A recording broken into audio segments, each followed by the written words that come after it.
एक समस्या अयोध्या है। अयोध्या पिछले 50 सालों से लगभग हमारे समाज को अंदर ही अंदर तोड़ रही है और मेजॉरिटी से अगर बात करिए, आम आदमी से बात करिए, तो आम आदमी कहीं ना कहीं उसका समाधान चाहता है। क्या आपके भी इस सिलसिले में कुछ प्रयास है और कहीं समाधान आपको दिखाई देता है इस इशू?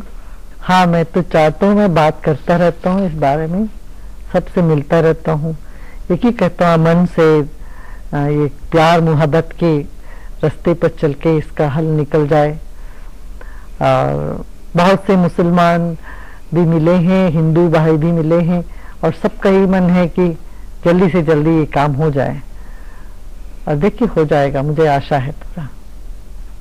कहाँ तक बातचीत पहुंची है गुरुजी अभी? नहीं, बातचीत तो जब पूरा होता है ना तभी तो उसकी पूर्णता आती है। तो वो मन सबका परिवर्तन हो रहा है उस वक्त उस तरफ की। ये एक अहंकार का विषय नहीं है कि कौन जीतेगा कौन हारेगा। ये कोर्ट से जिसकी भी जीत होगी वो हार ही होगी, ताकि जो जीतेगा कोर्ट से जमीन तो जीत लेगा, मगर दुनिया का जो एक और दूसरे कम्युनिटी के लिए तो वो हार ही हो गया। कुछ उसको दो तरह से देखते हैं लोग, एक तो टाइटल सूट के तौर पे देखते हैं, इसका एक और एस्पेक्ट भी है। कई मुस्लिम भाइयों से बातचीत होती है तो वो ये कहते हैं कि टाइटल तो डिसाइड हो सकता है, लेकिन मस्जिद की जगह पर मंदिर की तामीर, इसमें जब तक धर्म गुरुओं की तरफ से इसको लेकर कोई फतवा नहीं होगा तब तक ये समस्या जो है इसका पूरा समाधान संभव नहीं होगा। विश्व हिंदू परिषद भी ये कहती है कि आस्था का प्रश्न है, मुसलमान भी कहते हैं आस्था का प्रश्न है।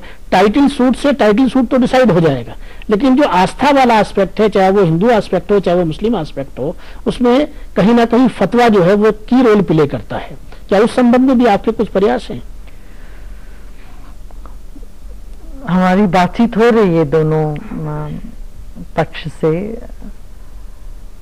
मगर यही है कि एक प्यार मोहब्बत की तरफ से उसको सॉल्व करना है, बहुत जरूरी है, ताकि कोर्ट के जो भी निर्णय होगा उससे हम एक दूसरे कम्युनिटी की गुडविल है ना वो नहीं हासिल कर पाएंगे। तो ये एक लेन देन की जो बात करके को पूरा कर ले तो बहुत अच्छा होगा। ख्वाजा साहब हमेशा सवाल उठाते रहते हैं कि क्या आस्था के जो प्रश्न हैं उनका फैसला अदालत दे सकता है, आपकी व्यक्तिगत राय क्या है?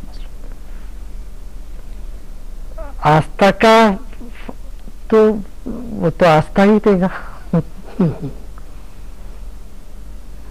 विवेक के द्वारा जो है ना आस्था को हम देखना चाहिए हमको, जिससे आस्था तो रहेगी, एक उसकी अपनी स्थिति है, और हम अपने विवेक से जिससे सबका कल्याण हो, जिससे सबका सुख हो, जिससे एक दीर्घ काल तक शांति बना रहे, उस दृष्टि से हमें देखना पड़ेगा। गुरुजी, कांची के शंकराचार्य भी इन प्रयासों से जुड़े हुए हैं, कांची कामकोटी मठ के जयेंद्र सरस्वती जी, आप भी जुड़े हुए हैं, तो इस बार किस तरह से नई कोशिश हो रही है? क्योंकि यही सुनने को आ रहा है कि इस बार नए सिरे से नए ढंग की कोशिशें हो रही हैं अयोध्या विवाद को हल करने की। देखिए, कोशिश तो जारी रहना चाहिए जब तक समाधान नहीं बन जाता है।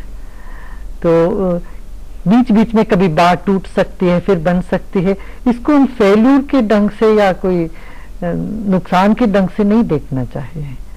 मेरा यही मतलब है कि हर व्यक्ति, हर हिंदुस्तानी चाहता है इसका सल्यूशन हो जाए, और हर हिंदुस्तानी के दिमाग में है, जहां तक मैं समझता हूं, और मैं ऐसे ही समझना चाहता हूं।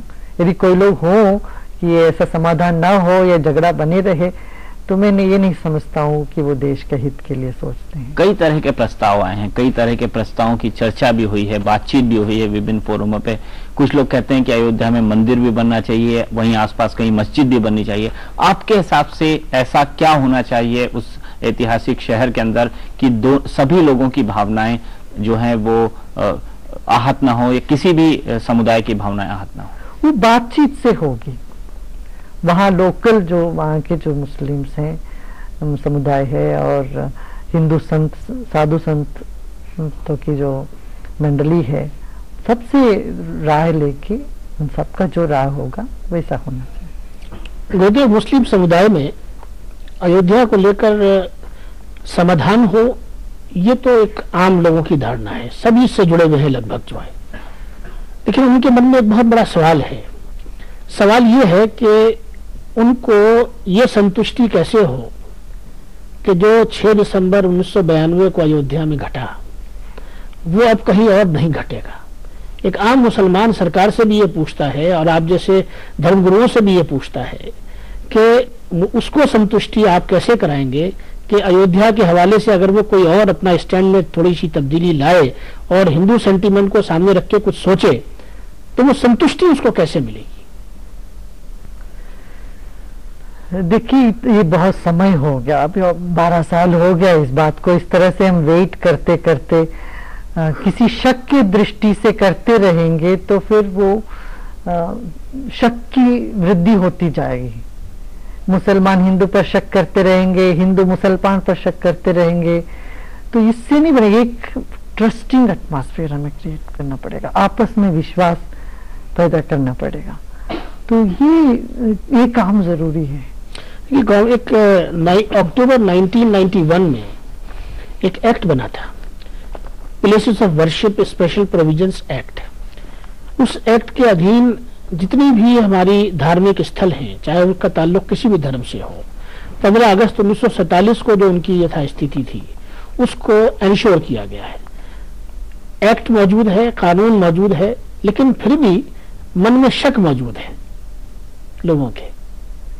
हाँ, वो शक को दूर करने का काम लीडर्स का होता है। हाँ। उस समुदाय के जो धर्मगुरु हैं और राजकीय जो व्यक्ति है, उनका ये जिम्मेदारी होगी कि लोगों को बताएं। मुझे लगता है कि आमतौर से लोग तो इतना शक की दृष्टि भी नहीं है। थोड़े से लोग हैं जो इस इश्यू को बनाए रखना चाहते होंगे। वो भी निश्चय नहीं है मुझे कि वो चाहते हैं ऐसे होंगे मगर आम जनता में तो यही है कि जल्दी से जल्दी इससे निपटारा हो जाए।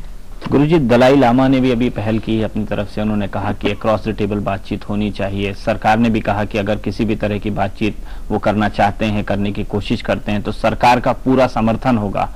तो आपको लगता है कि अक्रॉस द टेबल बातचीत का वक्त अब आ गया है दोनों समुदायों के बीच? नहीं, बातचीत का वक्त तो चल ही रहा है और सिलसिला तो चल ही रही है। वो कब पूरा होगा ये बात है, जल्दी से जल्दी पूरा होगा तो उतना ही अच्छा है। आपको लगता है कि जल्दी ही कोई मुझे विश्वास है कि जल्दी हो सकती है अक्रॉस द टेबल बातचीत? और आप भी क्या दलाई लामा जी के संपर्क में हैं? हाँ, हम सब है ही है। शांति की जो बात है, हम सब एक मत है। आपको नहीं लगता कि अब सही वक्त है जब आप जैसे धर्म गुरुओं को, आध्यात्मिक गुरुओं को आगे आकर इस मुद्दे को एक लॉजिकल एंड तक ले जाना चाहिए?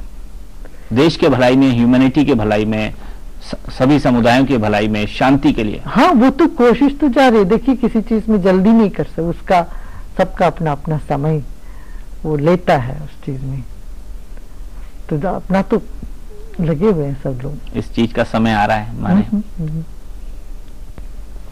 धन्यवाद गुरुजी, आप आए यहाँ पर, हमसे बातचीत की, काफी अच्छी बातचीत रही और उम्मीद करते हैं कि जो शांति है तलाश में हम सब लोग जुटे हुए हैं, हमको नसीब हो और दुनिया में शांति, भाईचारा और प्रेम और अमन का संदेश बढ़े, जिसको आप पूरी दुनिया में फैला रहे हैं। आपने हमसे बातचीत की, इसका बहुत बहुत शुक्रिया।